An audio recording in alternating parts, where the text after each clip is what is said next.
We're good. Good morning to you, Hodan. It's good to see you. And I'm very pleased to be talking to people who are making an impact using BeLive.tv. Now, Hodan has been involved in broadcasting for a while and has a very well established YouTube channel, Integration TV. And good morning, Hodan. Good morning. Nice to How are see you? you.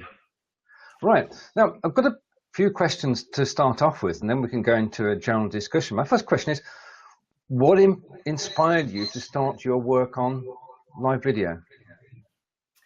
Well, I think definitely live video is the future, and I think audiences are hungry for people to interact with them directly. It's basically where TV doesn't have the ability to do that. Online audience are really hungry to basically know who the people they watch are.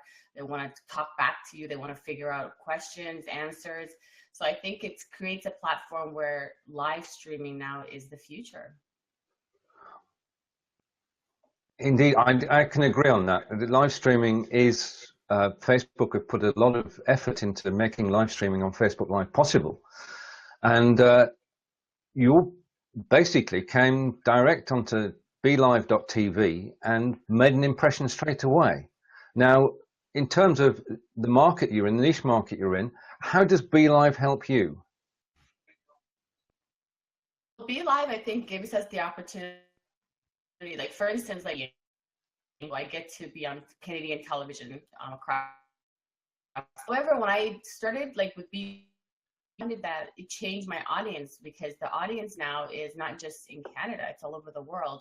I predominantly target, Somali communities around the world who are basically refugees in every country they are in right now, and just connect them with inspiring stories or showcase like people who are doing well in the community.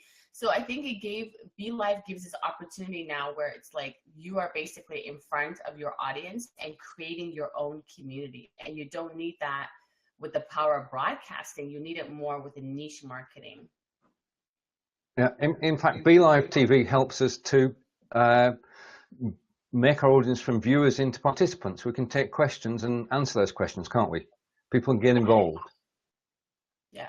And I mean, the audience loves, let's face it, when you're growing up, the first thing you learn is that people love to hear their name when they meet you. Well, guess what? BeLive now is actually that bridge where people want to see their name on screen. They want to know their comments matter. They matter. So I think it changes that. Like, my audience gets so excited just to see their name. Like, they're like, thank you for giving me a shout out. So it's just, it's giving that value back. Everybody wants to be acknowledged, right? Oh, they're truly, and become involved. Now, yeah, say hi to Carlos. Carlos is watching us live. The reason that we connected was basically because of your interest in BeLive.tv, but you've been interviewing and broadcasting for a while, certainly on human interest stories. How do you get started in broadcasting? Well, this was not my first career, to be honest with you. I worked in corporate world for many years. And I went back to school about 10 years ago. Well, I went back to broadcast school to study broadcasting 3 years ago. And I just started creating my own niche market of finding my community of people who had similar life experience, and started creating these programs that target to that audience. I mean, I think for a lot of people out there, it's hard for them to follow their passion. But I think once you realize that your life can be used as a way to make a change in the world, you don't have an issue going back to school or learning new skills. I mean, I'm learning the BeLive skill right now and trying to get better at live stream, because I know that with live streaming, it will completely change and cut out the middleman for me, which is broadcast television. Like, it was hard for me as a woman to get a job in TV right when I came out of school. I mean, I'm a woman, I'm in my late 30s, I wear a hijab, nobody wants to hire these kind of so-called titles in broadcasting. So you look at how do you change your future by creating something that you can be proud of and do for your community. So that's what I've done. So basically, the BeLive TV and the live video revolution on Facebook are actually making it possible for people to actually interact and get themselves known, and the causes, because you are as you said earlier, I mean, you moved or you emigrated from Somalia to Canada when you were 8. Can you give us a few of your memories from that time, for the changes that took place when you actually moved? Because it must have been an interesting time. Yeah, I mean, for me personally, like I come from a large family of 12 siblings. Can you imagine that? So Mm. I think that it was really the experience of like I always knew that I had to been one of those fortunate ones to be able to have an opportunity to come to a country like Canada. Just from my experience of going back to Somalia and seeing, how the condition of the people in that country and the low education rates. I've always looked at my life that I've been fortunate to be able to leave a country with high poverty at a time when the country was normal at that time. So when we came to Canada, I think that we had such great people who welcomed us here. I went to learn the English language, start all over. But like I said to you, this is my dream to give back to that country and that society I come from by empowering them and sharing stories that enhance the human spirit rather than what the mainstream media focuses on, which is putting down that community constantly on mainstream media. So I mean, that's the key, isn't it? That you can actually tell the real story rather than the headline story. You're Exactly. able through integration TV to bring forward issues which you're interested in to the general population. Absolutely. And I think it's issues that all of us share. I mean, like everybody wants to know how to be a better mom. It doesn't mean because you're Somali, you want to be that. Everybody wants to know how to get a job and do well in life. Everybody wants to know how to succeed and make money. I mean, these are just issues. And I think that when we take away that humanity from these values, with like the mainstream media does, which is they constantly only show you bad news of people. And that's what people's image becomes of that country or those people. So I think we're cutting out mainstream media now where online platforms have given us an opportunity to be ourselves. That I totally agree, because we can bring forward our own interests, our own values to the world. Now, one of the reasons, I'm going to be honest here, one of the reasons I did make contact with you, besides trying to help with BeLive.tv, was your audience. Your audience is, for want of a better word, awesome. Now, you can't sort of grow it overnight. So how have you built your audience over the years? Well, for me, the audience is really people who are like-minded. Like I knew that there's got to be, like I grew up very isolated in Canada because there wasn't many Somalis where I lived. So I was constantly hungry to learn about the culture and the people I come from. So I started looking for people like me, like who grew up outside of Somalia, who basically were young, that came to the country when they were young, or they're born in Canada, the US, Sweden, Norway. And I started seeking that audience. And guess what? I started sharing my story of how what life was like growing up in Canada, searching for your ancestors, learning about your culture. And I started attracting my tribe. So, by being authentic and sharing my life story, and we're not, we come from a culture where that's not really very popular to share your feelings, your emotions, what you're going through in life. So it was really, I think for a lot of young people that follow me online, they were like, oh my God, this woman actually understands us. Like she grew up in the West. Like she's not like too cultured. So, yeah. Yeah. So they feel connected. They feel that you're connected to the situation. Now, the thing that I got yesterday was the emotion around the installation of a new president in Somalia. Because you broadcast about that yesterday, didn't you? Yeah, absolutely. I mean, this is a really exciting time. He's actually an American and who's from Somalia. He's a refugee. Great story. And he went back to Somalia and he's become now the president of this country. And yesterday they had the inauguration. So it was really amazing that for the first time we were able to have and I don't know if I told you, Steven, but this is actually the first television for Somalis in English. So not only are we groundbreaking, like we are taking away the tradition of using our cultural language because many young people don't speak it. So we're engaging with other communities, not just Somalis, and we're telling the story of Somalis in English. So a hidden culture now is getting to be known out there. Indeed, and we talked earlier of interaction. I'd just like to say good morning, a very early good morning, to Carlos and Tish and Eileen, who've joined us from the USA. And it's good to have you here today and chatting. If you have any questions at all for Hodan, if you just type them in, we'll take them on screen and answer them.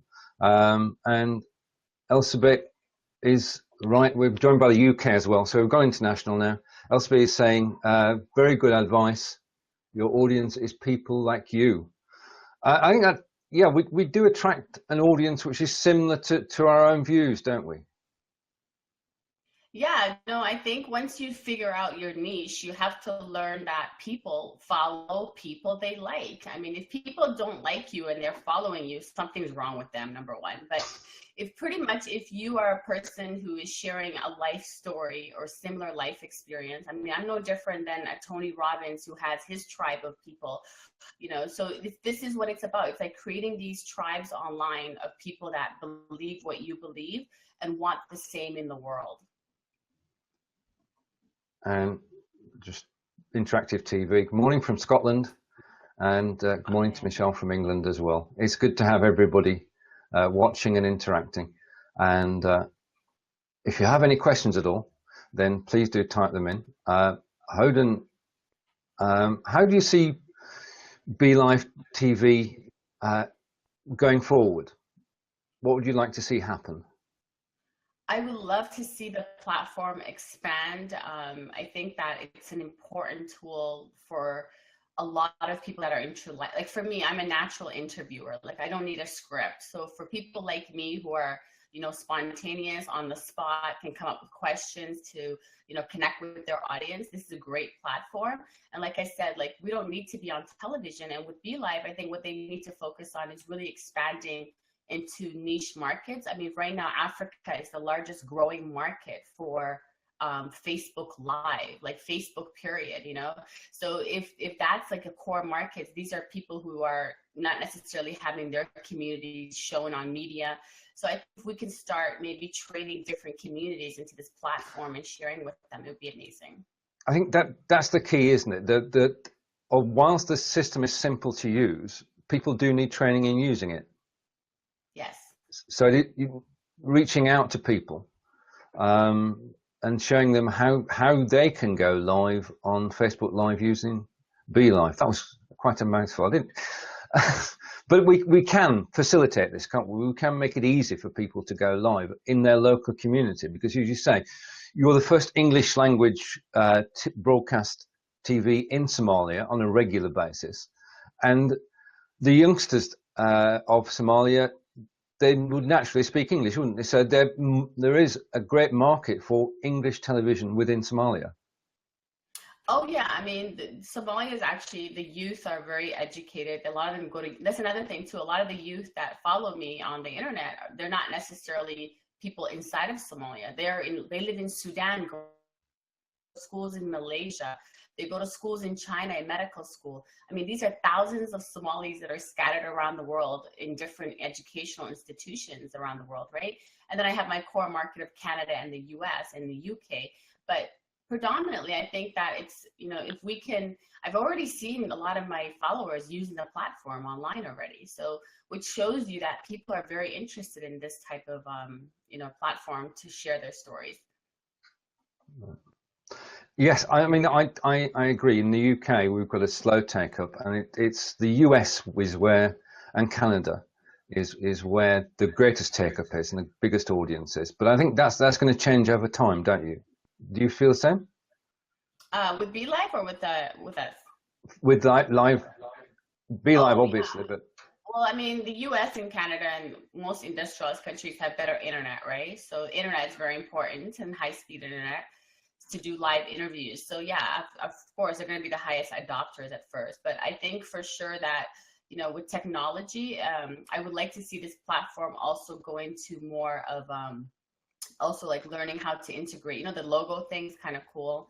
There's a way we can make it more, I guess, branded as your own, as well as BeLive, if that makes sense. That's kind of cool. If you have to be able to put branding on and I mean, we've got the lower thirds at the moment. We've got a mini lower third. I can put your name up on the screen, but it would be good if we could actually take some of the branding that's behind you and that be on screen at the same time. Yeah, exactly. Or just even matching the different colors, right? The logo colors. I mean, these are minor things, to be honest with you. One thing I learned is that the audience really doesn't care about the fancy stuff. I mean, people will sit around and watch crappy videos if the content is good. So content is king. It is, yeah. And that now, basically, one of the other things that interest me is how do you find the people that you're going to talk to, your guests? Because they are varied and the topics change from day to day. How do you actually search out people to chat with? Well, I'm very active on, another thing I wanted to mention is that I think people should not choose one platform to be active on. I'm very active on social media, particularly on Facebook. Yes, Facebook is, every social media has a different need for people, right? For me, Twitter is really, if you want to know what's happening, what's latest, you need to be on Twitter. Your audience should grow as much as it grows on Twitter, as much as it does on Facebook. It's a different kind of audience. I mean, you'll find the people to interview on Twitter because Twitter is more of a news, selling yourself, branding yourself platform. So if you're looking for great guests for topics, Facebook, I don't think is the place. I think you need to be on Twitter, finding the influencers, people who are moving things in the world. Indeed. And basically, we've got the opportunity to bring on into our world people who before now wouldn't have even dreamed of entering into conversation with. I mean, we're just normal citizens, aren't we? We're not television superstars. We're not rock stars. And well, you may be, because I've seen your viewing figures. But how do you cope with that? With having so many people involved in watching you? I think I just always remember why I started. I don't really focus on the numbers because that stuff is not tangible sometimes. People can come and go, but if you know your mission in life is to make a change in this world and to help people see differently than they've seen things in the past, I don't think you worry about audience numbers. If 10 people like my message, I'm content and happy with that. If 100,000 people like it, yeah, great. But if we make a change with one young person out there who's Somali, who decides to live a better life and enhance their, understanding of the world, I think our mission is accomplished. I think that's the beauty of it. If you can broadcast and you can get a reaction and make a change or make somebody think about making a change, and that's the beauty of interactive live broadcasting, in that you can do that. Now we have a question from Eileen, and Eileen's question is, I'm just trying to read it here. Have you used Go Live on Twitter or Periscope? Have you gone live on Twitter or Periscope? Is the question? Yeah. So what I wanted to do, I actually wanted to do it yesterday, but I was so nervous because I couldn't figure out the angles on Periscope and combining it, because you have to turn the camera around before you go live. And I think one thing I've learned with Twitter, it's not like Facebook, right? So you have to, as for me as a marketer, I have to be careful what I do on Twitter. Twitter for me is more like a professional portfolio. So I want to be able to get really good at doing interacting with BeLive, my guests, before I go on Periscope. On Twitter is really my corporate clients. So I want to make sure that, the stuff I'm doing on Facebook, like I always tweet a link telling people to watch on Facebook, so we grow the audience on Facebook. But I think Twitter is a different animal. I think every social media doesn't have the same appetite for certain things. So what I like to do is get better at the platform and then see the platform improve a little bit before I start going to my corporate clients on Twitter. I know where you're coming from, because the thing is that there is a vast difference between going live on a new platform for the first time and being relaxed as we are today on a platform that we both know well. And when you're actually reaching out on a new platform, you, as you say, you need to practice first and make sure that you're happy with it. And I think you can spread yourself too thin, can't you? Yeah, and I wanted to actually tell you, if you are, I'm also a YouTuber, so I have like 3.7 million views on YouTube. And one of the ways that I've gotten my YouTube channel traffic to increase, because YouTube and Facebook don't really connect, right? And they're not doing, YouTube has missed out on the live video thing, really, to be honest with you. So Be Live is going to change that. What I've done is that I take my Be Live videos I do on Facebook, I download them, and I upload them on YouTube, and then tweet links on Twitter. And then guess what? My traffic on YouTube is going up because people are watching the content also on YouTube and Facebook. So I would encourage you, like if you are trying to explore live streaming, that, you know, use Twitter to drive traffic to YouTube and load the video there. I wouldn't go live onto Periscope. I mean, you're just giving away your content for free. I don't believe in that. I believe that content is very valuable because people are not getting that everywhere. It's like you're selling a product every day. So I'd rather download the video, put it on my YouTube channel, have people go there. So repurposing after the broadcast is very important. And do you edit the videos after you recorded them? Oh no, this is why I wanted to go. This is why Be Live is going to save my life, okay? I don't want to edit anymore. If we can get this platform to be, you know, definitely improved with different quality, I think that it's going to cut out the middleman. Like, for instance, for me, I'm a businesswoman, number one, more than I am a platform creator. So it's important that I cut out all the middleman all the time, you know, because editing is time consuming. And for me, I don't require a lot of editing for my content. Like I told you, like I like to just speak to people and be natural, and people are looking for that. If you want scripted television, you can get that all day on CNN, all those networks. People are not interested in that. They want to connect real human beings and hear the stories they don't hear on TV. Well, I mean, we're actually telling it as it is. There's no filter on this. There's no twisting of the words. When we speak to people on live video, they're telling their story, and it's their real story, isn't it? And the stories that you're putting on your YouTube channel are genuine human interest stories, and you're promoting causes which you believe in. Yeah, I mean, like I said, you have to find your audience. I mean, if your audience wants to eat spaghetti, you give them spaghetti. You don't give them rice, you know? It's pretty simple, right? If your audience likes to hear stories that touch the heart, wants to hear about a woman who has 5 kids in Somalia who decided to go to nursing school so that she can become the first gynecologist in her little town, you tell that story. Like people want to eat what you give them, but they also want to tell you what they want to eat. Indeed, and to actually celebrate good news stories helps everyone, doesn't it? Because we aspire daily to be better than we were yesterday, and anything which motivates us to that is good. Yeah, I mean, I didn't realize the power of like social media until I really got on. But if you see this as a tool for good, you will get the audience you're looking for. But honestly, if you see it as a, like, Be Live for me is really, it could be the bridge for all the people who are doing good in the world, because there's a lot of people who are putting hate out there and they're using different things to do that. So we need the people out there who have good voices in society to amplify their voices.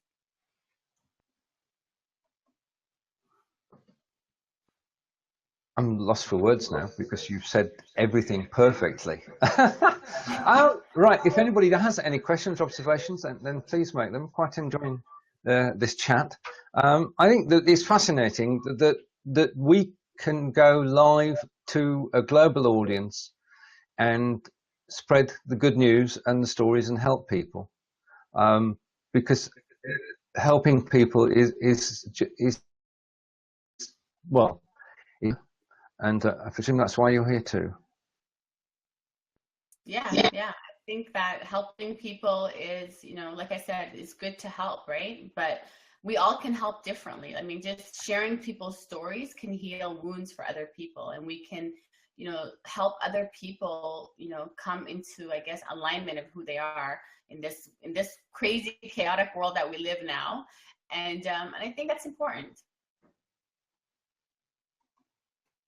It is, and I've really enjoyed talking this morning. Now, you mentioned your business, and we don't really know too much about it. What do you actually do when you're not broadcasting? Well, 100% of my time is I'm a media entrepreneur.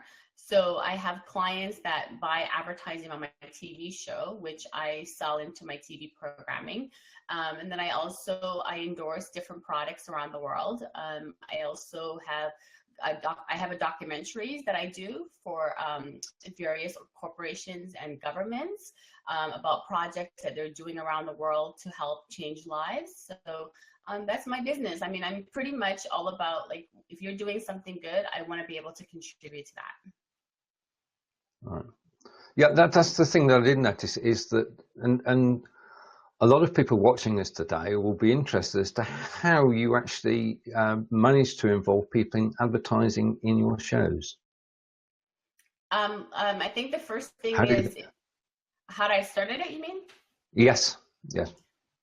So basically, I figured out a long time ago that every advertiser is seeking an audience. And once you know what they need and what kind of audience they're looking for, you find out the brands that are looking for that audience. And then you basically, and I think local advertising, like a lot of people on the internet focus so much on global ads and things like that.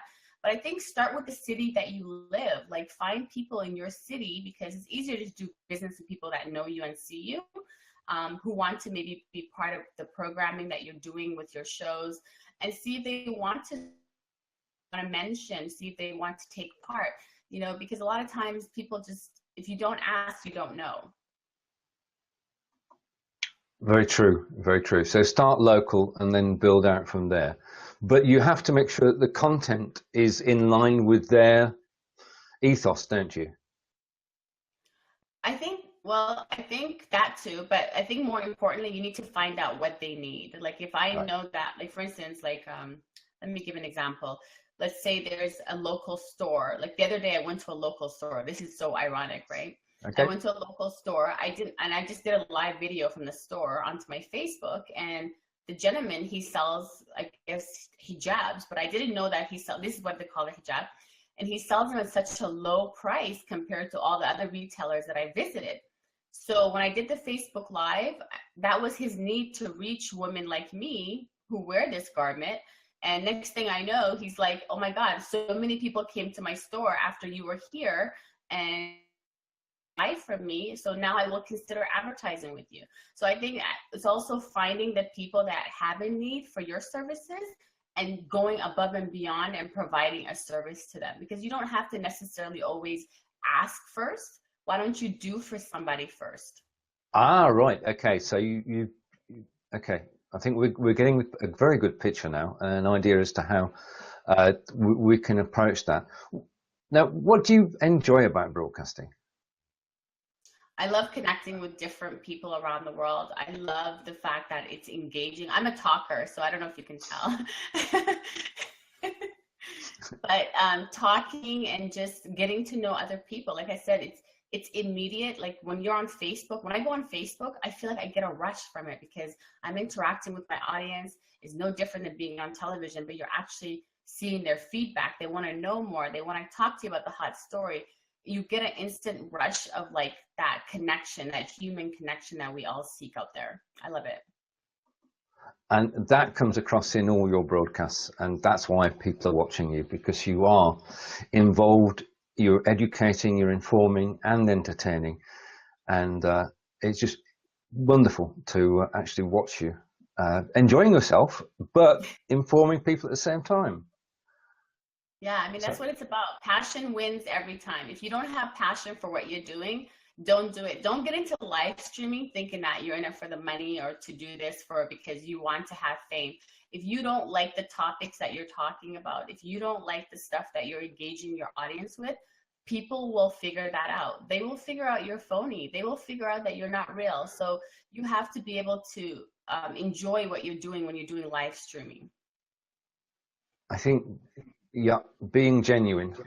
I can hold to that, because one of the things you could do if you're writing a blog or you're posting a tweet is that you can be whoever you want to be. When you're on live video, you have no choice but to be yourself. Yes. Yeah. And you can't, I mean, I help people to go live. And the first thing I say is be yourself. Be yourself. Be natural. And I wanted to tell you too, like I've worked in TV now for the past 3 years, and one thing that I've learned is majority of people cannot go live. Majority of broadcasters, they suck when they go live, because having the ability to do live interviews is a skill.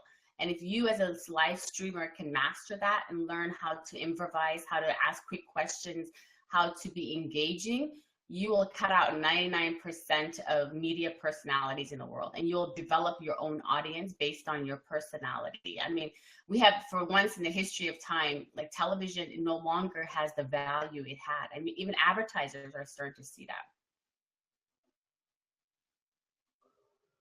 And that is a message from Tish and from Eileen. Well, that's been a masterclass on how we should broadcast. And what does come across is your enthusiasm and your pleasure in doing it, and in listening to the replays on YouTube.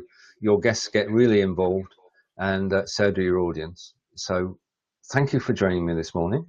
And do you have a message that you'd like to send out to people who are thinking about broadcasting and how they can best approach it? I think like I said, just be like, be yourself, be who you are in front of that, your computer that you are in real life. And like I said, if you are not authentic, your audience will figure that out. So be outgoing, be engaging, and realize that live streaming is the future. So the more you perfect your skills now, you will be able to reap the benefits years from now. This is the trend. Like on social media, anywhere you go, this is going to be the bread and butter of business, I think. And I hope that many people are early adapters like us. And Carlos is really amazing. I've had a chance to chat with him. He's really good. Oh, yeah, Carlos is a great guy. And it's been a pleasure talking this morning and learning and listening. I wish you every success in your future broadcasts. And to everybody who's watched today, I'd like to say thank you. We'd like to say goodbye to everybody just for the moment. I know you'll be back later, and I look forward to watching you, but the floor is yours.